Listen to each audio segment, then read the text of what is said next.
Good morning again from the East Fork River. Saturday the 17th, about 6:30 in the morning. Just got up here, parked the car. We're just below Cattleman Bridge, and well, my wife wasn't feeling well last night, and she decided that she wasn't going to go, but I've been planning for a little while to come up here, so I came anyway. Packing a little bit lighter. My wife isn't here, so we don't need to bring quite as much stuff. What I've got with me today is the cow sluice, my Kelty Tioga, a couple of buckets, got my shovel and my braking bar, and some snacks, gold pan, and today I brought a classifier. I usually don't bring a classifier because I'm running with the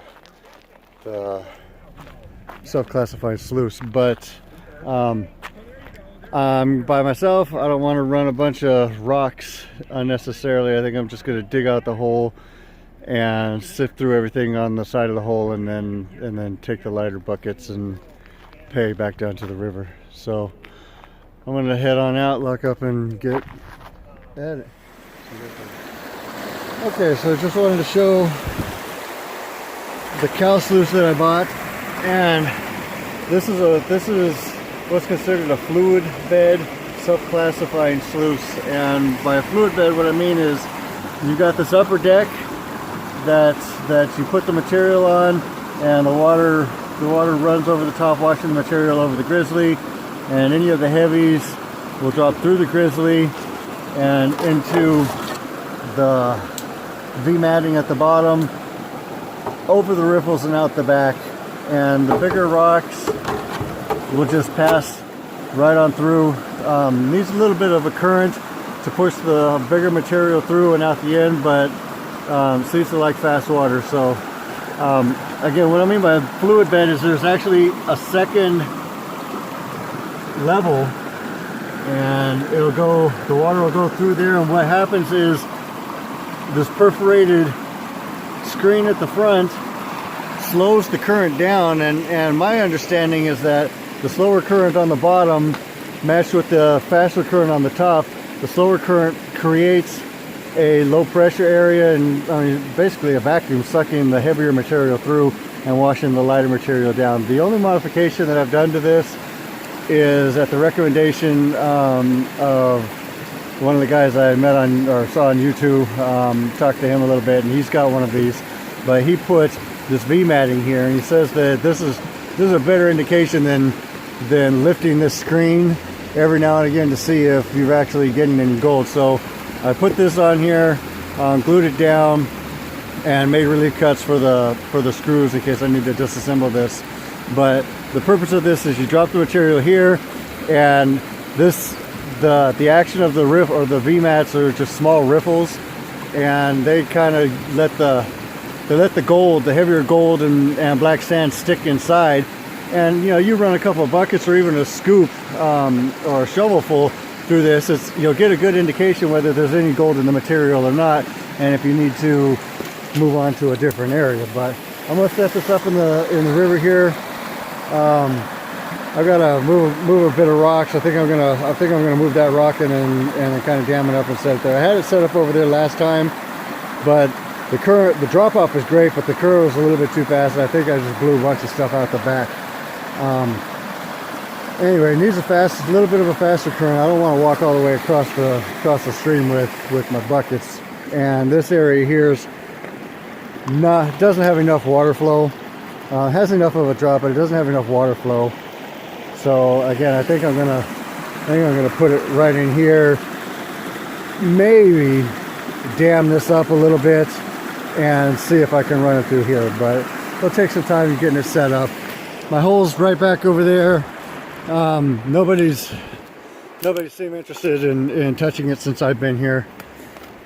Don't know if it's just because they're in their own holes and they don't want to take a chance, but again, this is how I left it. I cleared all of this area away, and you can see how thick the overburden is from there to there. So that's that's about 18 inches. So I cleared about 18 inches of overburden all through this area. And then, you know, that's my tailings pile.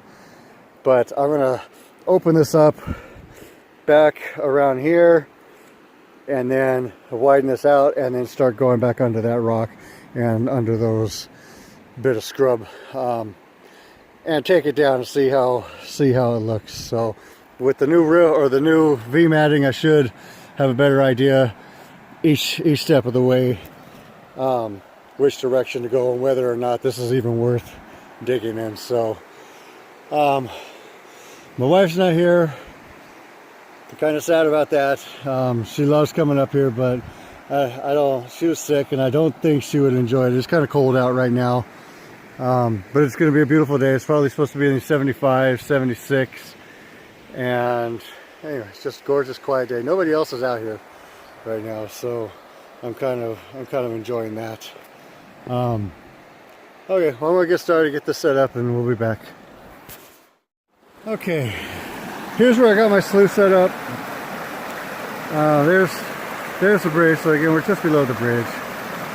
No secret about this place. There's gold here.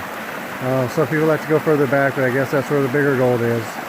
I'm new, so I'm just starting where it's easy.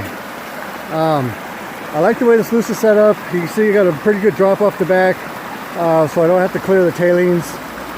Hopefully very often. I mean, that can pond right there, and it still won't affect the flow of the slough. You can see right there in the sluice,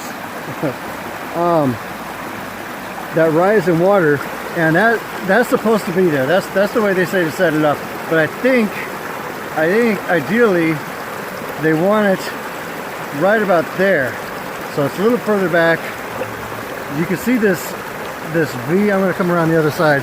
You see a little bit better, but you can see how it kind of makes a V right there. That's what you want, but the point of that V ends right there. It should probably be down about here.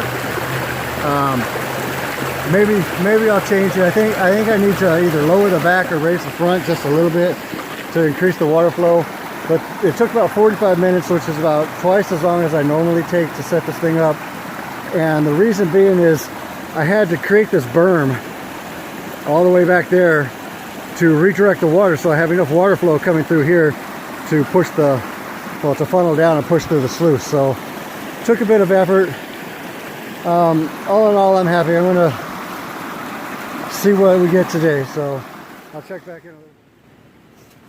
Okay, so I've cleaned out some of the overburden here, actually quite a bit, but I still got to go get all of that. That's probably 18 inches now, and I've cleared out the hole a little bit, widened it, obviously another 1.5 feet, I guess.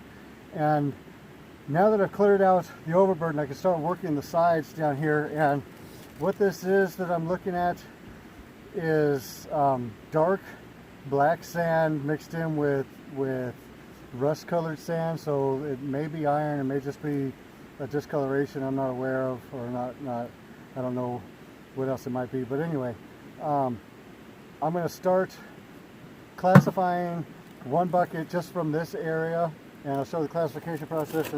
And I've created a pile over there of most of the top stuff. I'm going to come back and classify that later, but probably at the end of the day. I want to get down and see which direction I need to start digging. That's the most promising for gold. So I'll test a bucket, and if there's nothing there, I'll move into another area, maybe a little bit deeper down in the same area, and test another bucket. And as soon as it starts showing some color in the V matting, I'll pursue that direction until it really runs out, and then maybe I'll change course and see what happens. But this is basically what you do. You have a 1/2 inch classifier on top of a bucket, and basically it's a plastic ring with a screen, a metal screen inside, and this sips all of the smaller dirt and rocks down into the bucket, so I don't have to carry and process a bunch of unnecessary stuff. Big rocks aren't going to matter to me. You're not going to find a huge nugget that doesn't fit through a 1/2 inch screen. If you do, I mean, you may as well have won the lottery. But you take it. I'll Okay, and you know, I guess it's a good idea to just kind of take a cursory glance through it to see maybe there is a nugget or something in there that you missed. But that's basically it. You shake it, and oh, my classifier is coming apart. I'm gonna have to glue that thing with some Gorilla Glue or something when I get home.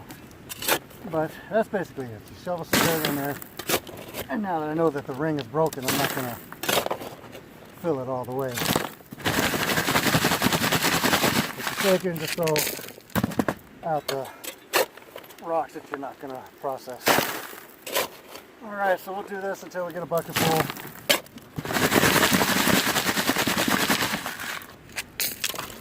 And this is basically what you end up with. Small stuff that's easy to run through the sluice.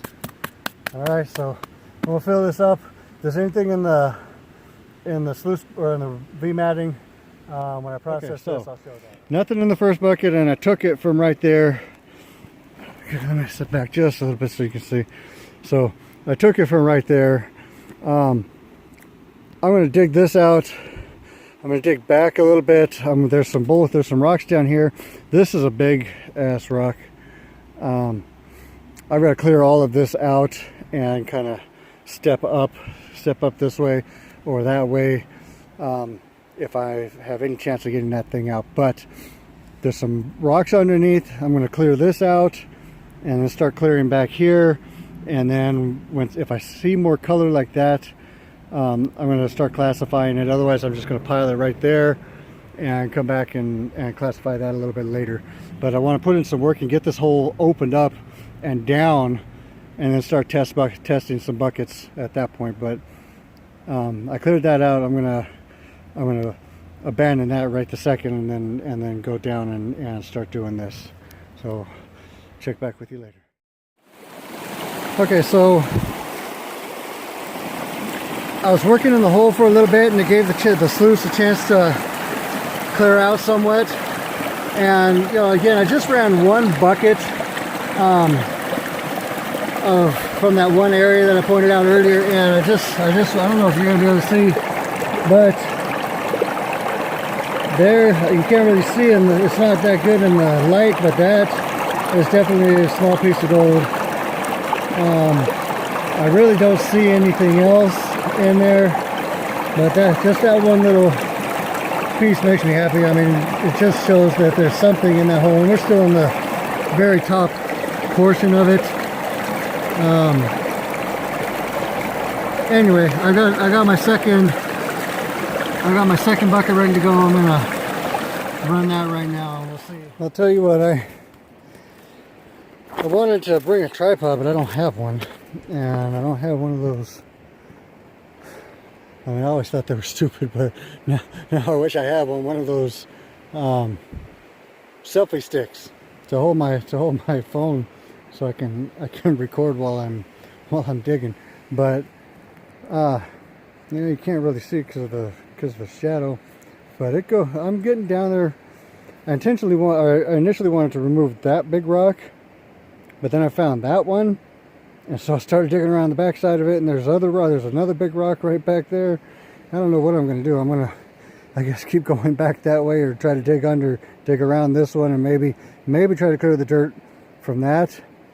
I might have to step it out that way just to get that rock, so I can get under that rock, but I don't know if I'm going to be able to do that today, but we'll see what's what. Anyway, interesting thing, I was looking around and I'm thinking, I'd really like to record a little bit of me digging in this hole and showing what it actually takes to get the little bit of dirt that you can process. And I was looking around for a stick, and just come across, and it looked like this is perfect. Somebody maybe made this, or it was nature made to do exactly what I needed it to do.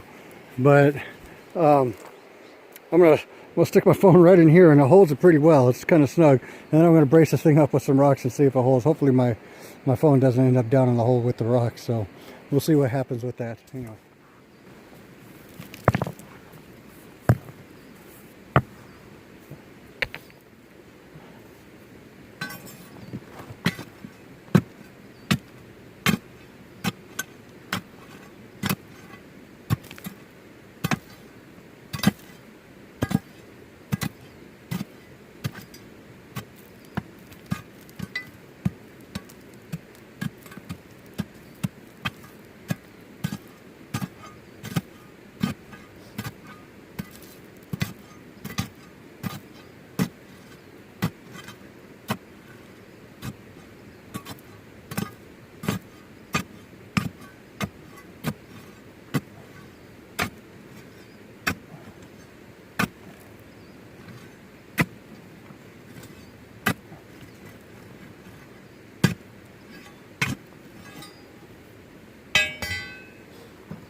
Well, being that all the sand and gravel, most of it at least, is pretty hard, well packed together, especially when you get down by these rocks where the big rocks are.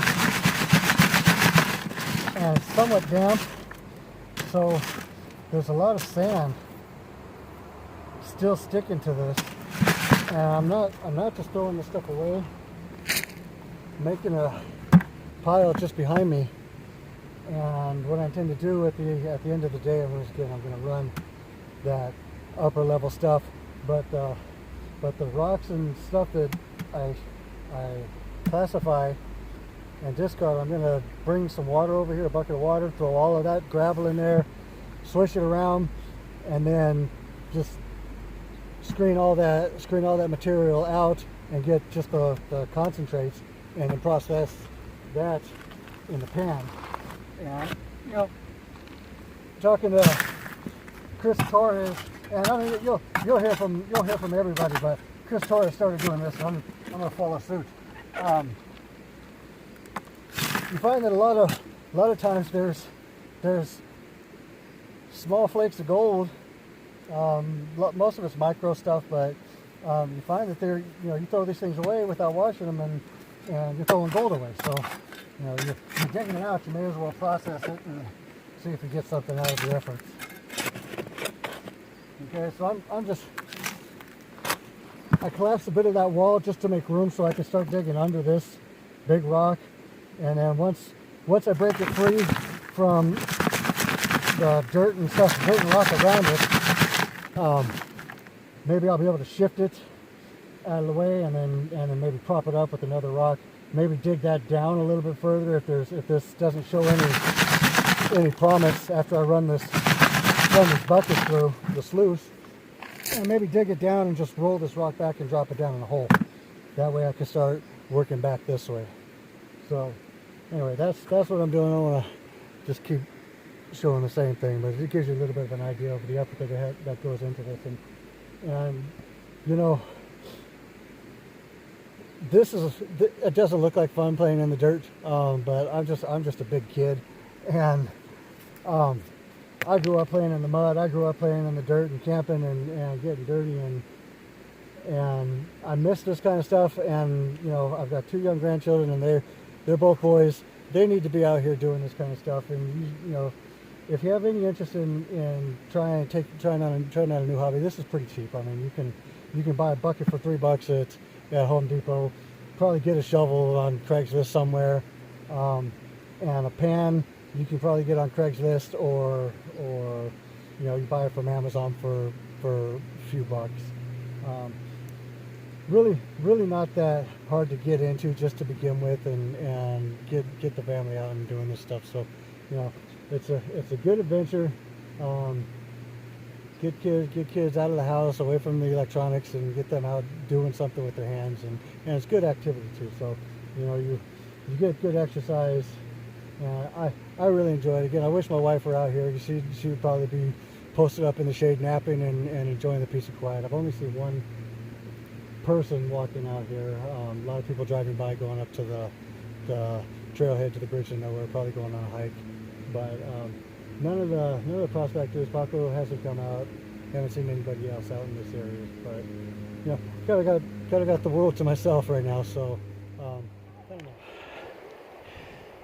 All right, so I've been at this for better part of the morning, and that pile right there again is I don't know if I'm pointing at. That pile right there is the top layer that I took from right over here, okay, before I started digging down. And you can see the hole's pretty big now. So I've gone down about 4.5 feet, maybe 5 feet from the top, and I'm working back this way towards the buckets here. And we'll take a look. It's going down quite a ways. Now you can't really see, but I've dug as far down as I can on that side, and I'm not really seeing much in the V matting. So I'm not sure if the sluice is just set up wrong and the water's running too fast, to catch much of anything in the V-man. I mean, there's some there, but not much at all. Not what I would have expected. At any rate, you can see the tailings pile has gotten pretty big. I'm going to wash all of this stuff right here. Okay. I've pulled some of these rocks out, and there's, you can actually see flakes of gold on them. I mean, it's just small micro stuff, but there's gold on it. I'm going to process all of that. What I'm going to do right now is I've dug quite a ways under this rock. Okay, and I'm going to try to dislodge that rock right there. That one right there. Right there, not that one, that one. Okay, and free this one up on this side over here and try to shift it down into that hole, because I'm not seeing much of anything in there. And you know, there's a big rock right there. I don't want this to collapse, and I can't dig that out without getting this one out, and I can't get down there any deeper just with my shovel. Every time I pull a shovel out, it comes at an angle, and I mean, I'd have to clear all of this overburden off just to keep digging under this. So I'm going to try to break some of this free and pry this rock and roll it back down into that hole, and then start getting whatever's right underneath this rock. So that's the next order of business. I'm going to do that, run a couple buckets, run that, wash that, and then I'm going to call it a day and get back to my wife before she misses me too much. Alrighty.